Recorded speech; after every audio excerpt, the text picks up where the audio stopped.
Kitaa akili na survive sio IQ. Muhimbili ilifanya utafiti wa mashoga 150 Dar es Salaam na mashoga 150 Dodoma. Ikarealize sehemu ambayo tunaamini sisi ni safe kwa watoto wetu, kumbe ndio very dangerous kuliko kuwatoa nje. Sababu wanaoharibu watoto wetu sasa hivi kulawiti bla bla bla ubakaji ni the nearest person kwenye indo. Mtoto wa leo awa Gen Z anavaa headphone kutoka Morogoro mpaka Dar es Salaam hajamsalimia jirani yake, which is a deadly mistake kwa sababu social skills inapatikana kwa communication. Nimepigwa simu na mama mwanae na miaka 46, mama ananitafuta mimi, "Doctor, please talk to my son." Nikafikiri naongea na 14 16 year old 40 plus dude, nini mwanangu hajaoa, haeleweki. Nikakaa na ule mwamba pale Black Point ya Kinondoni pale, mwamba domo zege, kwa sababu kutongoza ni social skills.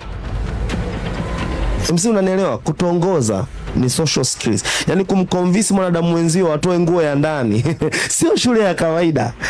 Can be physicians, lakini people are really struggling right now. Vijana wana struggle sana na maisha. Sasa nikwambie tu kitu kimoja.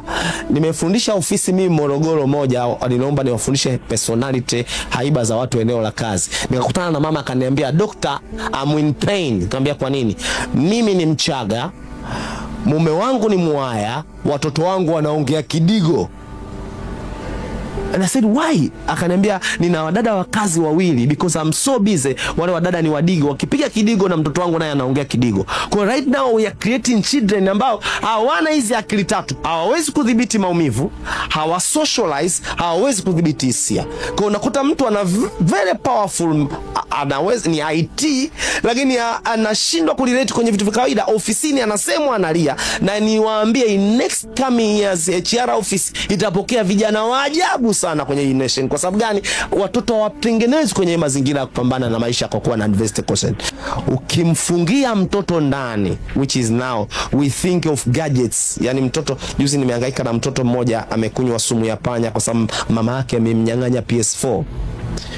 Yes, this is what we create. Tuna create mtoto ambaye ana akili kubwa sana, inaitwa IQ, lakini anapo step in kwenye society anafeli kwa sababu kitaa akili na survive sio IQ.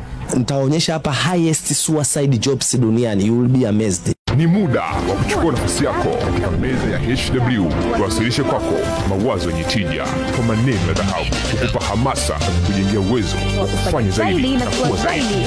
Welcome to the home of positive vibes.